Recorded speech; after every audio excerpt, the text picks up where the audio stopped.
हो गई है पीर पर्वत सी पिघलनी चाहिए, इस हिमालय से कोई गंगा निकलनी चाहिए।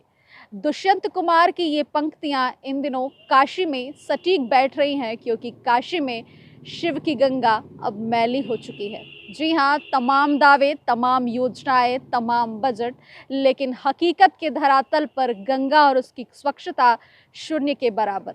ये हम नहीं कह रहे, बल्कि ये एनजीटी की ओवरसाइज कमिटी की रिपोर्ट बता रही है कि वाराणसी में गंगा मैली हो चुकी है।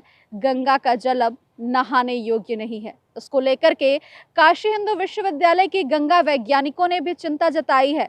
उनका कहना है कि यदि यही स्थिति रही तो वो दिन दूर नहीं जब गंगा की पहचान, गंगा का अस्तित्व समाप्त हो जाएगा। वर्तमान में गंगा की स्थिति, आप इसको बीओडी नब्बा लीजिए, सीओडी नब्बा, नब्बाने से क्या होगा? ये स्पेसिफिक पॉइंट का प्रॉब्लम है।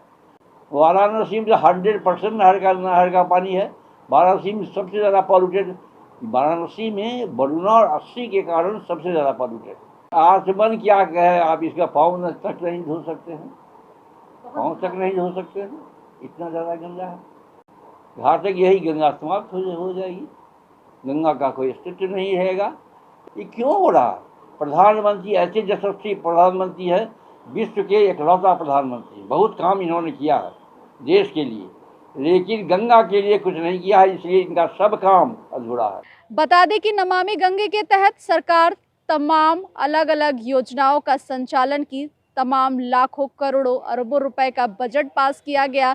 बकायदा गंगा को स्वच्छ करने के लिए अलग मंत्रालय भी बनाया गया, लेकिन गंगा की वास्तविक धरातल पर जो सच्चाई है वो यही है कि अभी भी गंगा निर्मल नहीं है।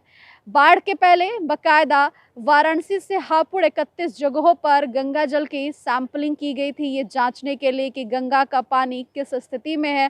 तो गंगा की आसपास की वाराणसी व आसपास के जनपदों में जो गंगा के सैंपल लिए गए थे, उसमें गंगा जल सी और डी कैटेगरी में पाया गया है, यानी कि गंगा स्नान के लायक नहीं है। गंगा जल खासा प्रदूषित हो चुका है। इसको लेकर के बीएचयू के वैज्ञानिकों ने भी चिंता जताई है और कहा है कि सरकार को सही टेक्निकल प्रारूपों का प्रयोग करके गंगा को स्वच्छ रखने की ज़रूरत है।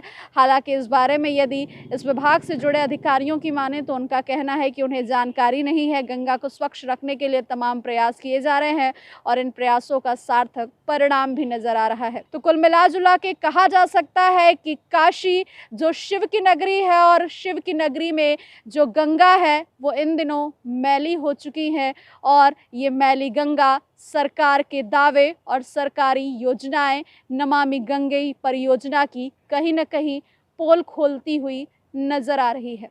प्रतिमा तिवारी, ईटीवी भारत, वाराणसी।